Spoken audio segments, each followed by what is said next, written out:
lá em Mateus 24, que este efeito da natureza, ele iria se multiplicar, ele iria sair de uma média normal, natural e aceitável e chegaria a níveis como se nunca viu antes. E isso, pastor Rodrigo, Jesus deixa bem claro, inclusive, quando ele traça, quando ele coloca, né, como símbolo a mulher quando está para dar à luz, quando ele fala do princípio de dores. Então, as mulheres vão entender até com mais facilidade do que os homens. Como que funciona essa questão aí do princípio de dores nesta alusão, nesse comparativo que Jesus fala do final dos tempos e compara com uma mulher que está para dar à luz? Como isso funciona? Para que a mulher saiba que está perto de acontecer o momento dela dar à luz, a própria natureza, o próprio fisiologismo da mulher, ele tem esse mecanismo. Então, isso começa da seguinte forma: acontece uma contração e essa contração gera uma dor. A princípio, é uma dor razoável, uma contração razoável. Aí, como que isso vai se dando? Ele vai aumentando a intensidade da contração e aumentando a quantidade da dor. No princípio também, o espaçamento de uma contração para outra, as mulheres sabem que é um pouco mais longa, mas na mesma proporção em que vai se aumentando a intensidade das contrações, a intensidade da dor, vai diminuindo o espaço de uma contração para outra contração, vem reduzindo. Se começou com contrações de 1 em 1 hora, de repente ela cai para meia em meia hora. Daqui a pouco ela cai para 15 em 15 minutos. Daqui a pouco ela cai para 10 em 10 minutos. E, na mesma proporção, vai aumentando a intensidade. Então, isso acaba deixando a mulher alerta. A mulher já sabe que tem que preparar a sua malinha, tem que preparar a sua roupa, tem que preparar a sua vestimenta, porque está chegando o momento de dar à luz. E dessa forma, quando chega o momento em que a dor, a contração, está quase que insuportável, a mulher já está dentro de um hospital, já está ali deitada em um leito e já está sendo preparada para dar à luz àquela criança. Então, é uma comparação muito sábia que Jesus fez, porque o mesmo nós estamos vendo com os terremotos, é da natureza. Só que nós fomos percebendo que acontecia de maneira menos intensa, de maneira mais espaçada, e aí nós vamos percebendo que isso foi aumentando a intensidade e diminuindo o espaçamento de um terremoto para o outro, aumentando a intensidade e diminuindo a intensidade de um terremoto para o outro. Porém, com tudo isso, nós estamos vendo o mesmo histórico da mulher que está para dar à luz. Então, se formos comparar com a mulher que está para dar à luz, né, nós podemos entender que está muito perto de acontecer a volta de Jesus, pelo grau de intensidade dos terremotos, pelo grau de quantidade que está se aumentando, e para aqueles que costumam dizer assim, não, mas esse negócio de terremoto sempre existiu. Sim, sempre existiu, porque é da natureza da Terra. Mas o que nós estamos trazendo aqui para vocês são informações da quantidade absurda que está acontecendo, da intensidade que está aumentando. Nós vimos aí nesse vídeo aí as pessoas dentro de uma piscina, em pânico. Vocês viram as ondas enormes que formou dentro da piscina no documentário, no breve documentário que o pastor Rodrigo colocou aí? Então, tudo isso apontando para a brevidade da volta de Jesus, aumentando a intensidade, aumentando a quantidade e trazendo cada vez mais efeitos colaterais. Então, que venhamos acompanhar essa live e vendo a cada momento, a cada instante, que verdadeiramente a natureza está apontando para a iminente volta de Jesus Cristo. Amém, pastor Rodrigo? Amém, meu querido. E nós temos essa live aqui, mãe, muita coisa boa para poder compartilhar com os irmãos. Boas por quê? Como assim boa, pastor Rodrigo? Boa porque nós sabemos que cada vez mais que as coisas vão se o pastor bem colocou aí, a Bíblia coloca, né, um exemplo aí, a mulher, né, na sua gravidez. O pastor José explicou bem explicado, parabéns pela explicação, pastor José, ficou bem claro aí, não tem dúvida, irmão, não tem dúvida que as dores de parto estão se intensificando e tá para dar luz, gente.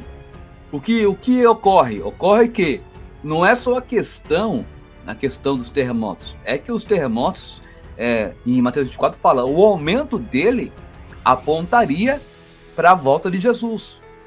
Nós vamos perceber que a natureza é indomável. Só um tem o poder de dominar a natureza.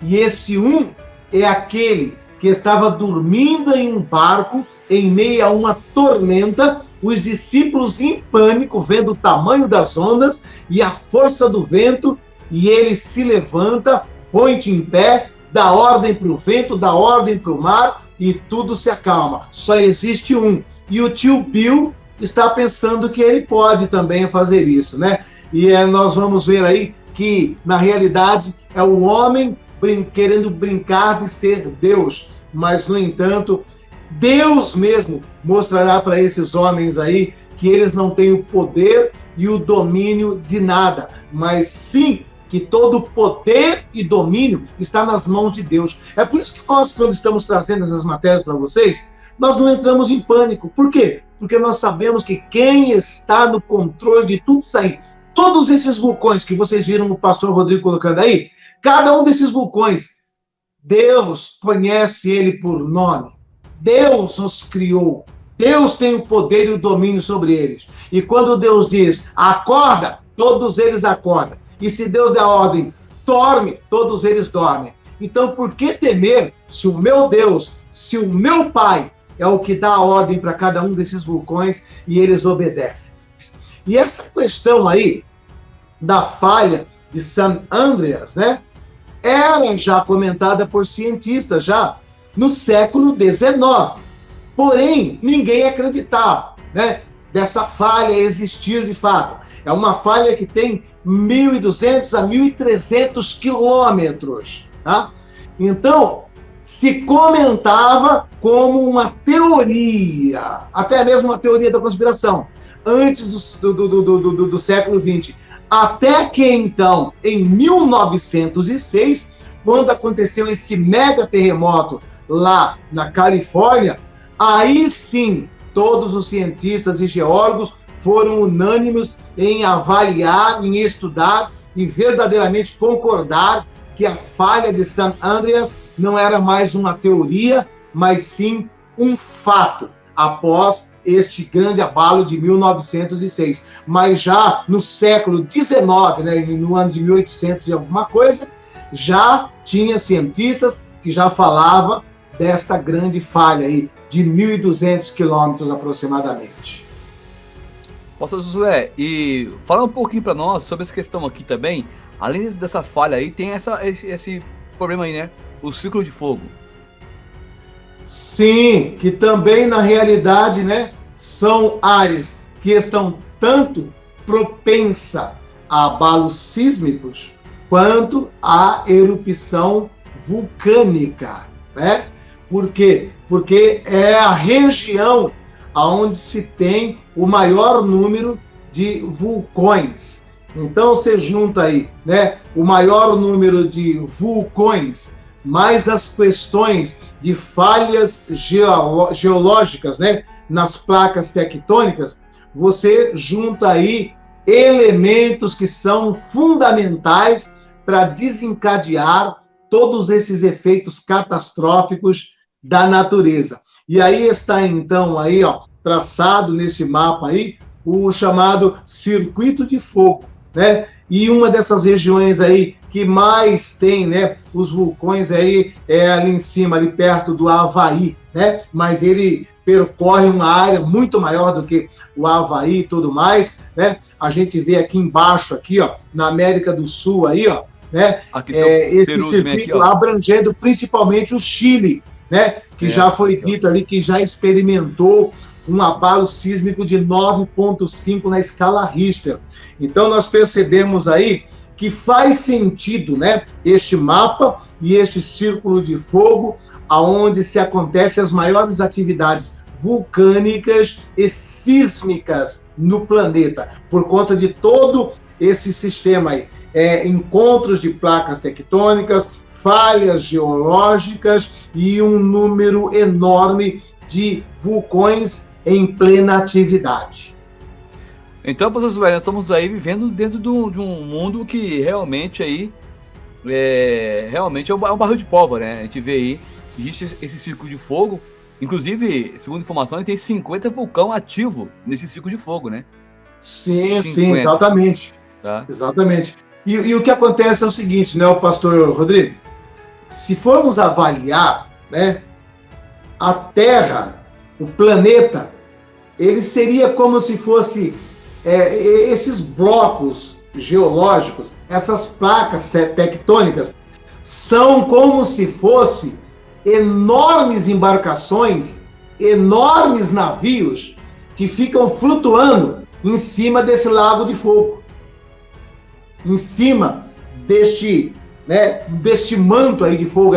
Então, é como se tivesse ali, né, boiando, né, essas placas. E elas se movimentam, são movimentos muito pequenos, mas só que pelo tamanho dessas placas, por menor que seja o atrito de uma com a outra, gera uma catástrofe sem precedentes. Então, as placas tectônicas seriam como se fosse mega navios que estão flutuando em cima de algo um tanto quanto meio que líquido e se movimenta de um lado para o outro. Tanto é que existe a teoria da Pangeia. Pangeia acredita-se que era o formato da Terra antes do dilúvio, um megacontinente, um grande continente. Volta um pouquinho aí, se o pastor voltar um pouquinho aí, aquela visualização do mapa, que aparece a América do Sul e a África. Volta um pouquinho aí, mostrando América do Sul e a África. Os dois no mapa aí, por gentileza. Voltando. Pega no ângulo que dá para ver. Aí, para aí, tá ótimo. Se nós olharmos aí, por exemplo, ó, a gente vai perceber que a América do Sul, se você pega aí o Nordeste brasileiro, a gente vai ver que ele tem um encaixe quase que perfeito dentro do continente da África. Dá para perceber aí? Vocês conseguem ver aí? Você pega o Nordeste brasileiro aí, aquele bico do Nordeste brasileiro ali, ó, ele encaixa quase que dentro daquele côncavo do continente africano. Vocês perceberam isso? Então, a ciência acredita que um dia isso aí esteve tudo junto. E nós também acreditamos pela Bíblia, por quê? Porque eu acredito também que na época, tá, de Noé, a época antediluviana, de fato, a Terra tinha uma topografia totalmente diferente da de hoje. A Terra não era dessa forma. Então acredita-se nessa teoria da Pangeia, um megacontinente, né? E a gente percebe, ó, que vai se encaixando tudo. Você vê aqui, ó, que esse côncavo aqui, né, que está aqui na América do Sul e África, encaixa perfeitamente. E depois você vai ver que aquela parte superior da África, ela acaba encaixando também lá em cima, na América do Norte. Dá para perceber isso aí? Dá um encaixe? Com certeza. Olha aí, vocês vendo, dá para encaixar o Brasil, ele se encaixa dentro da África, aí você sobe um pouquinho do lado da América do Norte, aquele outra parte meio arredondada da África, ela se encaixa no norte, na América do Norte. E assim a gente vê os outros continentes, tudo da mesma forma. Então, isto é o que acreditamos que era o megacontinente que havia antes do dilúvio, porque o dilúvio foi algo tão grande, que ele movimentou, ele sacudiu todo o planeta Terra como se sacode um concreto dentro de uma bitoneira. Foi isso que aconteceu.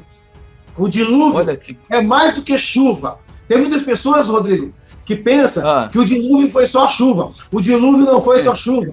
O dilúvio foi grandes quantidades de água que caiu do céu, grandes quantidades de água que romperam dos aquíferos, que romperam dos lençóis freáticos. Então era água que vinha de cima e era água que subia de baixo. E também a terra foi rasgada como retalho. Ela foi toda rasgada, aonde tem as falhas geológicas. E ali subia uma quantidade monstruosa de água. Então era água de baixo, era água de cima, e a terra se rachando toda, se trincando toda e sendo virada como um verdadeiro concreto dentro de uma betoneira. E aí então deu-se esta formação que hoje nós conhecemos através dos Atlas. Por isso, nós acreditamos que a Terra vai sim entrar em um grande colapso para que Deus venha construir novamente os novos céus e a nova terra, onde nós, a Igreja de Cristo, viveremos por toda a eternidade.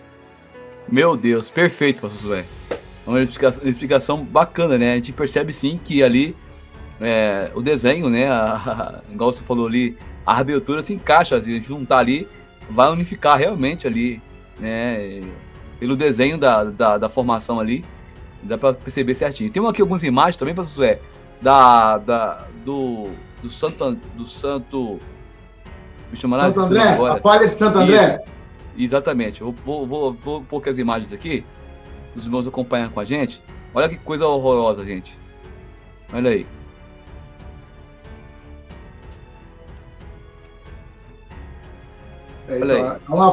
É uma falha que tem mais de 1.200 quilômetros. Exatamente. Tem mais aqui. E tá passando pela África também, né? Passa pela África também, né, pastor José? Muito longa. A falha de só a falha de San André é mais de 1.200 quilômetros. Pega quase que de ponta a ponta, quase de ponta a ponta da Califórnia. Olha essa imagem. Então, e o lugar que os cientistas acreditam que será o mais afetado aí será na região ali de São Francisco, né? E por incrível que pareça, a região de São Francisco é a região onde tem as maiores atividades das igrejas de Satanás, do satanismo, tá? O maior número de satanistas, e há alguns que acreditam até mesmo que a sede da igreja de Satanás é na região de São Francisco. Ali é muita atividade demoníaca na região de São Francisco. Que a graça do Senhor Jesus Cristo, o grande amor de Deus e a comunhão divinal do Espírito Santo esteja com todos vós, não só agora, mas para todos sempre. Digam amém! Diga amém, minha irmã. Diga amém, meu irmão. Voltaremos, querendo Deus, irmãos, amanhã, tá certo? Fique conosco conectado, hein? Entre no grupo do Telegram, irmãos. É importante os irmãos entrar no grupo do Telegram. Fica com Deus.